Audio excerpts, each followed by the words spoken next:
Last week was our first playoff game, and my plaque psoriasis was so itchy under all my gear. Sometimes just thinking about scratching could take me out of the moment. And then my doctor told me I could get clearer skin with a pill called Otezla. Otezla apremilast is a prescription medicine used to treat adult patients with plaque psoriasis for whom phototherapy or systemic therapy is appropriate. Otezla can help you get clearer skin after just 4 months. Okay, ready for the next game. Talking to my doctor about a pill was a total game changer. Don't use Otezla if you're allergic to it. Get medical help right away if you have trouble breathing or swallowing, swelling of the face, lips, tongue, throat, or arms. Severe diarrhea, nausea or vomiting, depression, suicidal thoughts, or weight loss can happen. Tell your doctor if any of these occur and if you have a history of depression or suicidal thoughts. Live in the moment. Ask your doctor about Otezla. Call 1-844-4-OTEZLA or visit Otezla.com for prescribing info about cost, and more.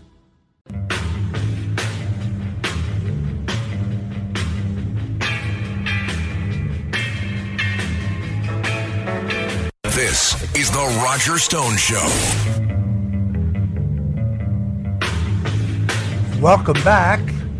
This is The Roger Stone Show on the Red Apple Audio Network.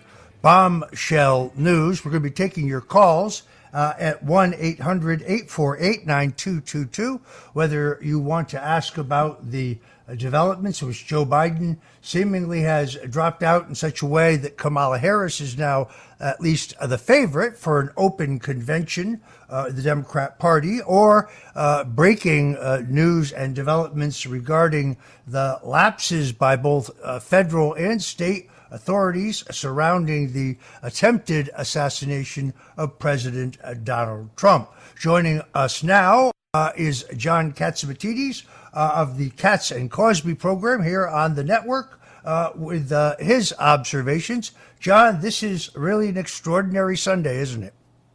Well, a lot of people had said it's going to happen on Sunday. A lot of people said it may never happen. It was a little bit surprising. I was at a big Democratic happening last night in Hyannisport, and loads of Democrats, and not a single person there had a clue. Not a single person had a clue it was going to happen today. And I was told by certain high-up sources in the Democratic Party a little while ago that it only happened, the decision was only made an hour before the announcement. And it's mind-boggling that, I jokingly said to that person that told me, did he know he made the decision? And the truth is, I don't know if he does know. He didn't seem to know that he whether he was or wasn't endorsing Kamala Harris, because he said in the letter that he released he was endorsing no one, and then literally 4 minutes after the release, he announced he would be supporting his vice president. That is shocking. That is shocking. So who is the orchestra leader? That's the big decision.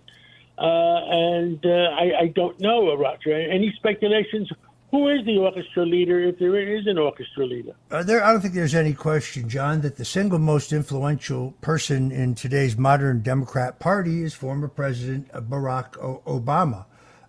There's no question that the debate brought Democrats face to face with something that many, many of them already knew, and that was the fact that Joe Biden's mental and physical deterioration had accelerated, and there were serious questions about his ability not only to campaign but to appear in public, and I would argue to make sound decisions as the president of the United States.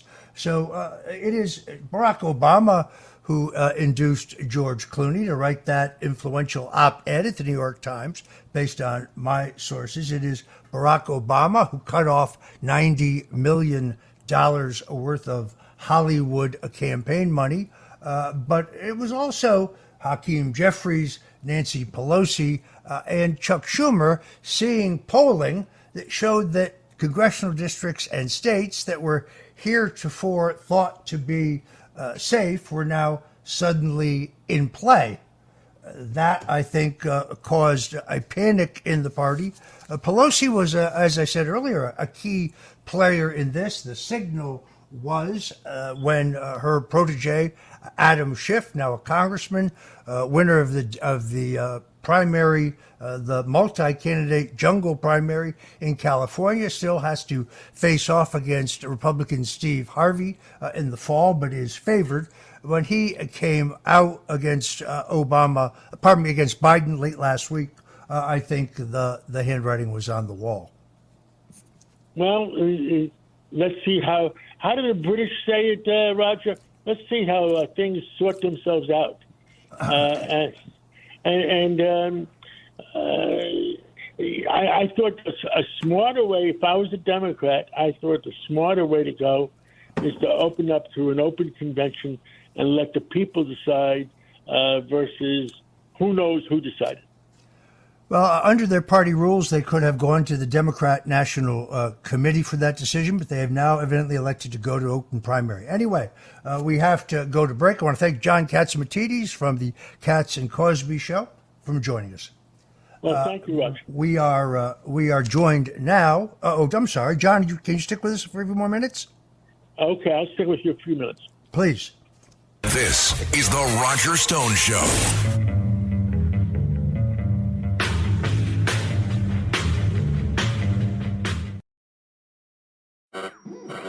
We interrupt this program to bring you an important Wayfair message. Wayfair's got style tips for every home. This is Nicole Byer, helping you make those rooms flyer. Today's style tip: when it comes to making a statement, treat bold patterns like neutrals. Go wild! Like an untamed animal print area rug under a rustic farmhouse table from Wayfair.com. Ooh, fierce! This has been your Wayfair style tip to keep those interiors superior. Wayfair, every style, every home.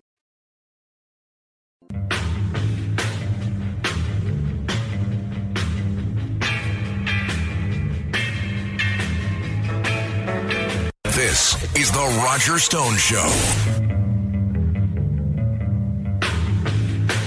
Welcome back. I'm Roger Stone, and this is the Roger Stone Show on the Red Apple Audio Network. We're talking to entrepreneur, a businessman, and my favorite media mogul, John Catsimatidis of the Cats and Cosby show, about the bombshell news that that Joe Biden has essentially been forced out of the race, I believe, by Barack Obama, potentially setting Kamala Harris up as the front runner for an open convention, the rules of which we're not entirely sure. John, how do you think a Kamala Harris-Donald Trump race would shake out? I think President Trump has said that it'll be easier for him to beat, and I do think it would be easier for President Trump to beat, but I don't want to beat the drum on that because anything could happen in life. If it was an open convention, I don't think Kamala Harris would have gotten the nomination. That's just my opinion. But I think if I was a member of the Democratic Party, I would think that it would be a more easier thing, a more smarter thing to do to open it up to an open convention and let all the people decide who they want to lead the party. Well, it sounds to me like they're going to have what will appear to the people to be an open convention, but it looks to me like all the decisions will be made. There is a great opportunity, of course, assuming that it is Kamala Harris, in her selection of a running mate. If she took, for example, Pennsylvania Governor Josh Shapiro, that changes the map. Pennsylvania, heretofore thought as a must-carry state for Donald Trump, but with new polling showing that Trump has gotten well within hailing distance in Virginia, in New Jersey, and New Mexico, and in Maine, the map is already changing. It is, I must say, it reminds me very much of 1968. Just as Lyndon Baines Johnson, extraordinarily unpopular, dropped out, Joe Biden has now dropped out. The Democrat Party is torn in two over a foreign war. In 1968, it was the Vietnam War. Here it is the conflict in the Middle East. Donald Trump has very clearly staged the greatest political comeback since Richard Nixon's nomination in 1968, and had an extraordinarily unified convention with both Nelson Rockefeller and Barry Goldwater endorsing him, just as Nikki Haley and Ron DeSantis endorsed President Donald Trump. Anyway, you look at it, this will not be any kind of landslide. Those who keep saying, oh, this is going to be a landslide, Trump has got this made, I don't agree with that, although the reach out from the president of Ukraine, Zelensky, the visit to Donald Trump by Boris Johnson, the former prime minister of Britain, both of whom are, at least based on what they say, interested in peace, is a definite sign that the international leaders, leaders around the globe, are beginning increasingly to believe that Donald Trump will be not only the Republican nominee as he is now, but also the next president of the United States. John, your final thoughts? My final thoughts is, as the British would say, like we said before, let things sort themselves out. I'm sure there might be some more battles over the next few weeks. The Democratic Convention is less than a month away, and anything can happen. Very, very well put. All right. Thank you, John Catsimatidis.